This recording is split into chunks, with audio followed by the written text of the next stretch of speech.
Λίγες ημέρες έμειναν για τις εκλογές της 8ης Οκτωβρίου και παρατηρείται μια πρωτοφανής πόλωση που αγγίζει τα όρια της τοξικότητας.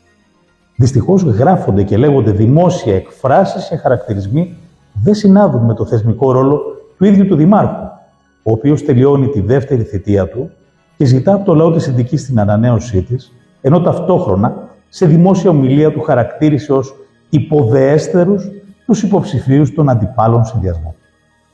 Ένας δήμαρχος οφείλει να αγκαλιάζει όλους τους δημότες, χωρίς διακρίσεις, να δέχεται την κριτική χωρίς να προσβάλλει αυτούς που την ασκούν και να φροντίζει για την ευημερία στον τόπο του.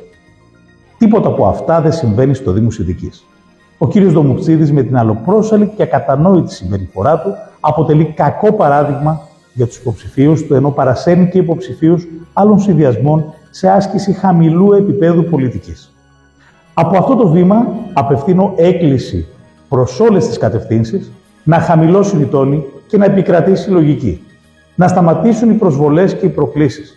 Να γίνει σεβαστή η προσωπικότητα και οι επιλογές όλων των υποψηφίων.